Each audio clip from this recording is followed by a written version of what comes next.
না, আমি তো কখনো হোস্টেল লাইফ এক্সপেরিয়েন্স করিনি। কিন্তু ব্যাঙ্গালোরে ১ম বার এসে এখন মনে হচ্ছে হোস্টেল লাইফই লিড করছি। এই যে আজকে আমি একটু খিচুড়ি বানিয়ে নিয়েছিলাম, ঝুড়ো খিচুড়ি। আর কার্টুন দেখার অভ্যাস তো আমার রয়েছেই। তো একটু কার্টুন দেখতে, দেখতে সেটাই খেয়ে নিলাম। আর বেরিয়ে পড়লাম একটু বাজারপাতি করতে। আর ঘরের গ্যাসটা একদম শেষ হয়ে গেছে, তো সেটাই ভরার জন্য। এই রাস্তাটা দিয়ে আমরা প্রায়ই এসেছি। আর একটা গাছ তো আমি দেখবই দেখব, সেটা এই গাছটা। আর এখানে আমি অনেকক্ষণ দাঁড়াই। দাঁড়িয়ে একটু আজকে ভাবলাম আপনাদের দেখাবো, তাই ভিডিও করে নিলাম। এটা দেখুন, একটা অ্যাভোকাডো গাছ। এখানে প্রায়ই আপনি অ্যাভোকাডো গাছ দেখতে পাবেন, যেহেতু এটা শীতের এলাকা। তো অনেকগুলো অ্যাভোকাডো হয়েছিল। আর এখানে বাড়ির সামনে সামনে এরকম সুন্দর সুন্দর আলপনা আপনি দেখতে পাবেন। তো আলপনা দেখতে দেখতে আমরা চলে আসলাম এই মহারাজ এজেন্সিতে। এখান থেকেই আমরা গ্যাসটা আসলে ভরাই। তো এখানে গ্যাসও ভরে। আর আর এখানে আপনি এক ছাদের তলায় বাসন কাসন, তারপরে ঠাকুরের অনেক জিনিসপত্র সবই পেয়ে যাবেন। এখানে তো আমি ঘুরে ঘুরে দেখছিলাম। আমি যেহেতু প্রথমবার এসছি এখানে, এখানে নতুন নতুন অনেক কিছুই দেখতে পেলাম। এই যে উপরের শেলফে দেখুন, এগুলো কিন্তু আপনার জলের ফিল্টার। তারপরে সাইকেল করেই বেরিয়ে পড়লাম, এখন আমাদের সাইকেলই ভরসা। তো পাহাড়ি রাস্তা, যেতে তো কোনো অসুবিধা হচ্ছিল না। ভাবছিলাম আসার সময় কী করব। তো পিছনে বসেছিলাম আমি, আর বসে বসে সব দোকানপাতি এখানে দেখছিলাম। এই দিকের রাস্তাটায় প্রথম আসলাম জানেন। আগে তো শুধু সবজি বাজার ট্যুর করেই বাড়ি চলে যেতাম। এখন বললাম যে চলো একটু ঘুরে আসি, ওই দিকটাও দেখে আসি। তো বললো চলো, সাইকেলটা আছে যেহেতু যাই। তো এখানে দেখলাম খুব সুন্দর সুন্দর হোটেল রয়েছে আর ছোট ছোট অনেক দোকান। আর এই মন্দিরটা চোখে পড়লো। এখানে প্রায় প্রত্যেক মোড়ে মোড়ে আপনি এরকম সুন্দর সুন্দর মন্দির দেখতে পাবেন। তো এটা তিরুপতি বালাজিরই মন্দির ছিল।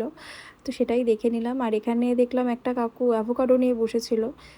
অ্যাভোকাডো অনেক জায়গা থেকে কিনেছি, কিন্তু এখানে অনেকটাই দাম কম। ১৫০ টাকা নিল এই ৫টা অ্যাভোকাডোর দাম, প্রায় ওই ৩০ টাকা মতন পড়লো পার পিস।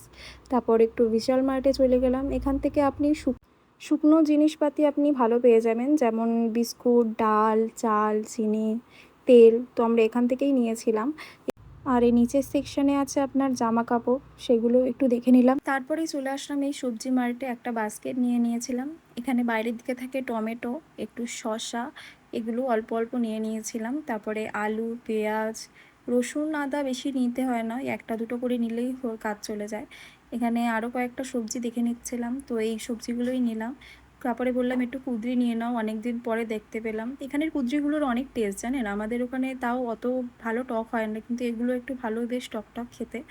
তো এখানে বেগুন অনেক রকমের পাওয়া যায়, লম্বা বেগুন ছিল, ছোট ছোট বেগুন ছিল। তো বললাম ছোট ছোট বেগুনগুলোই নাও, কোনোদিনও খাইনি। তারপরে চলে এসেছিলাম এই পাশেই ফলের মাঠটায়।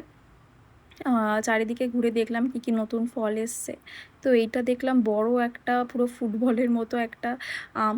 তো আর এই আমগুলো বলে টক আম, লম্বা লম্বা বড় বড়। তো এটাই আজকে একটা নিয়েছিলাম।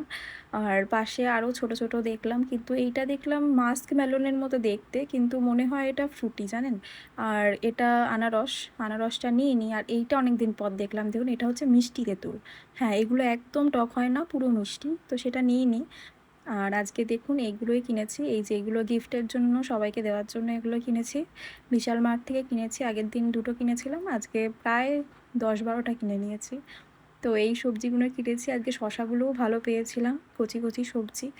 আর এখানে এই যে আমাদের সবজিপাতি, একটু কলা, অ্যাভোকাডো, ডাঁটা। ডিমটাও শেষ হয়ে গেছিলো। পাড়ার মোড়েই একটা ডিমের দোকান আছে, ওটা প্রায় পাইকারির দোকানে বিক্রি হয়। তো ডিমটা সেখান থেকেই নিয়ে নিয়েছিলাম। একটু চাল, ডাল, কুমড়ো আজকে হাফ করেই দিয়েছে। আর এই যে দেখছেন পার্লেজি বিস্কুট, 3টে বোতল জুসের, এইগুলো বিশাল মার্ট থেকেই নিয়েছিলাম। ওখান থেকে এরকম শুকনো জিনিসপত্রগুলো খুবই ভালো পাওয়া যায়। আর এই যে ফলগুলো সাজিয়ে নিয়েছিলাম। অ্যাভোকাডোগুলো এখন কাটছি না, কারণ শক্ত আছে, এখনও পাকতে 2-3 দিন টাইম লাগবে। আর এই জুসগুলোতে অফার চলছিল। এই জুসগুলো বিশাল মার্টেরই, মানে ওদের নিজেদের প্রোডাক্ট। তো সেটা নিয়েছিলাম, দুটো নিলে একটা ফ্রি। তো আমরা সেটা নিয়ে নিয়েছিলাম। তাহলে আজকে চলুন এইটুকুই, দেখা হবে পরবর্তী ব্লগে। নমস্কার, ভালো থাক।